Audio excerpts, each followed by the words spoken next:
Hello student, how are you. I hope आप सभी ठीक होंगे। तो आज से हम हमारी जो सीरीज़ चल रही है मिशन 3000 उसके अंदर केमिस्ट्री सेक्शन में चैप्टर नंबर 3 में एसिड बेसिस एंड सॉल्ट्स के वन वर्ड और टेक्निकल टर्म आपके सामने लेकर हाजिर है। ओके बेटा, चलिए देखते हैं क्या है। लिखा है name the acids which are used in food industry.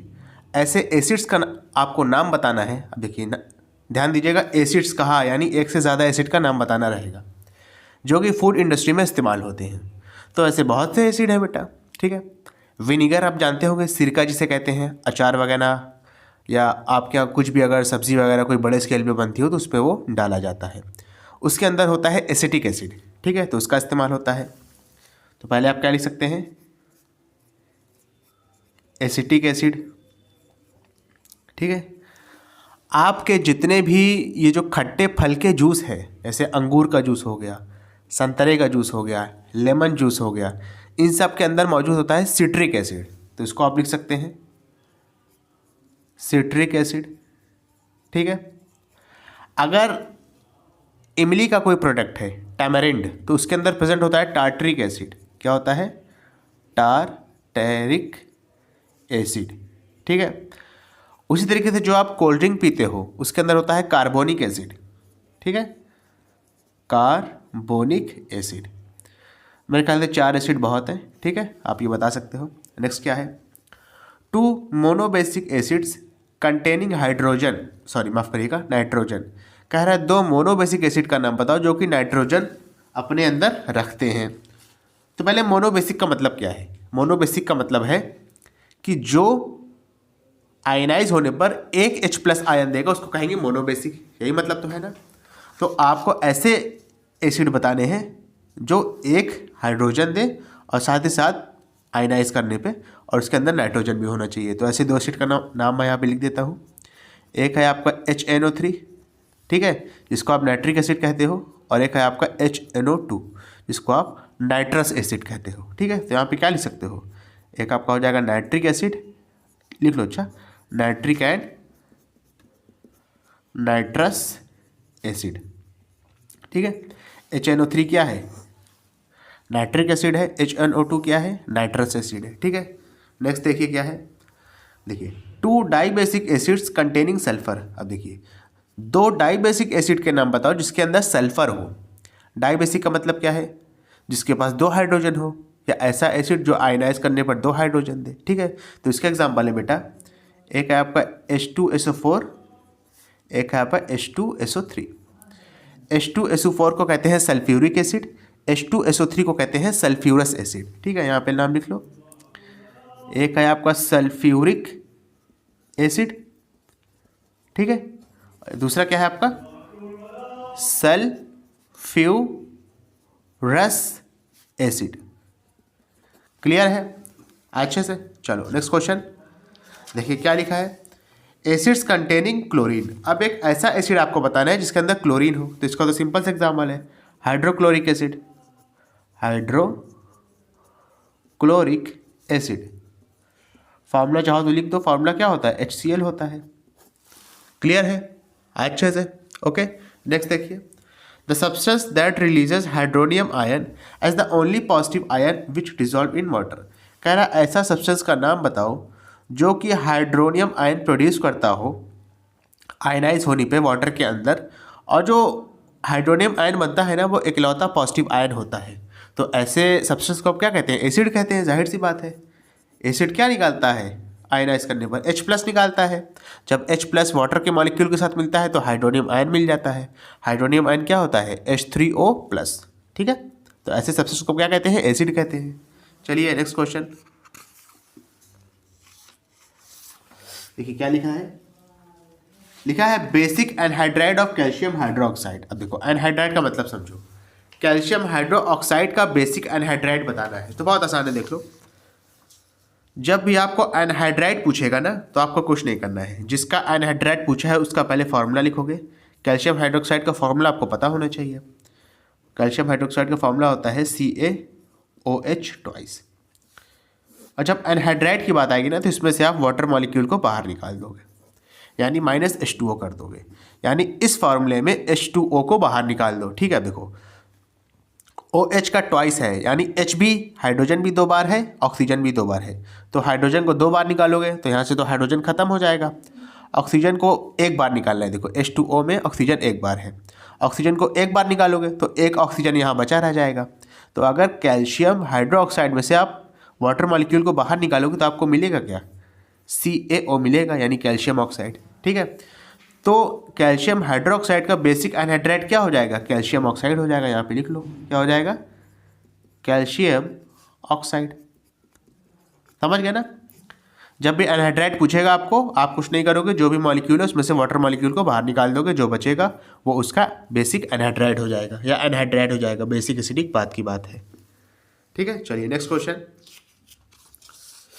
क्या लिखा है, product obtained when lime water ड्राइज up. जब भी आप लाइम वाटर को सुखा दोगे, सुखाने का मतलब है उसमें से वाटर मॉलिक्यूल बाहर निकाल दो, तो हमको कौन सा प्रोडक्ट मिलेगा। ये भी आसान क्वेश्चन है। लाइम वाटर का आपको पता होना चाहिए, लाइम वाटर इसी को कहते हैं, कैल्शियम हाइड्रोक्साइड को।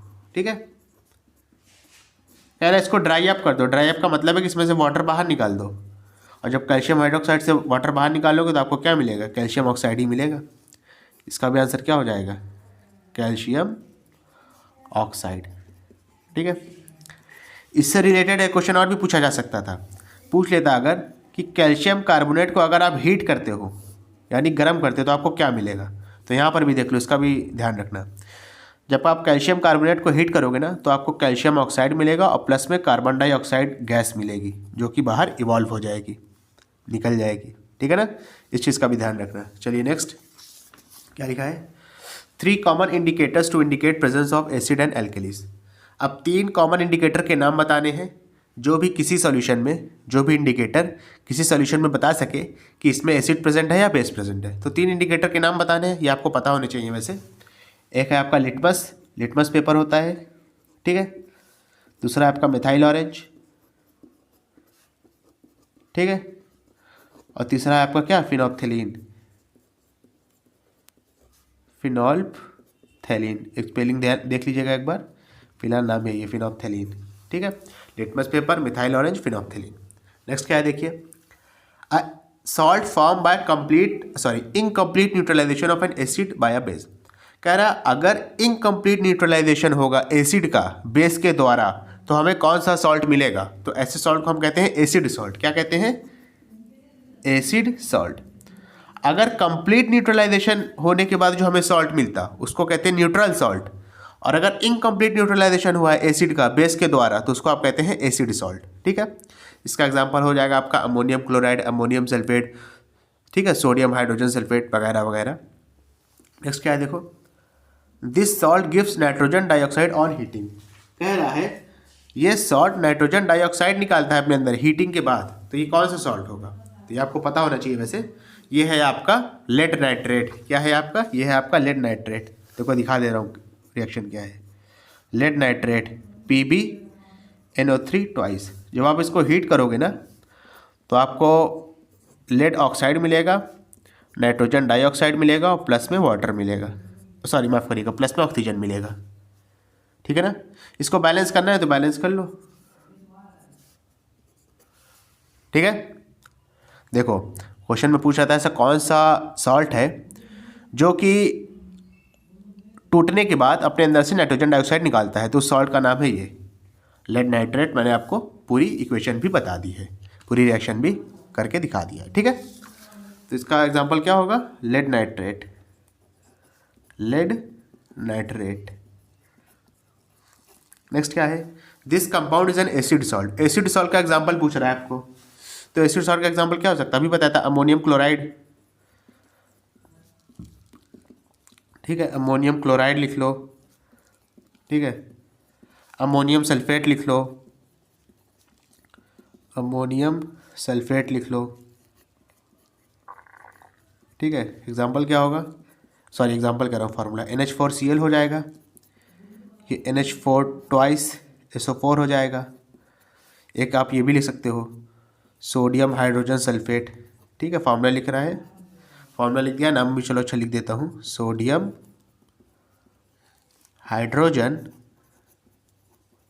Hydrogen sulphate.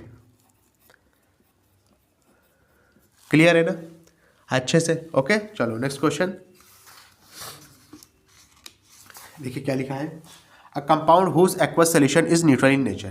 कह रहा है ऐसा कंपाउंड बताओ जिसका एक्वस सोल्यूशन न्यूट्रल होता है नेचर में। तो ऐसे कंपाउंड का नाम है सोडियम क्लोराइड। सोडियम क्लोराइड को जब आप वाटर के साथ मिलाते हो ना तो उसका जो सोल्यूशन बनता है वो भी न्यूट्रल होता है नेचर में। सोडियम क्लोराइड तो अपने आप में न्यूट्रल सॉल्ट है ही, और जब उसका सोल्यूशन बनाओगे तो वो भी क्या होगा, न्यूट्रल होगा। तो इसका एग्जाम्पल क्या होगा, sodium chloride. Sodium chloride. Okay clear है। नेक्स्ट क्वेश्चन देखा, 3 metals that can form basis when treated with water. कह रहा है 3 मेटल के नाम बताओ जिसको अगर आप वाटर के साथ ट्रीट करोगे तो वो बेस का फॉर्मेशन कर लेंगे। ठीक है, तो 3 क्या मैं और भी बता सकता हूँ। ठीक है, सोडियम हो जाएगा आपका, सोडियम है, कैल्शियम है, ठीक है, पोटेशियम है, वगैरह वगैरह।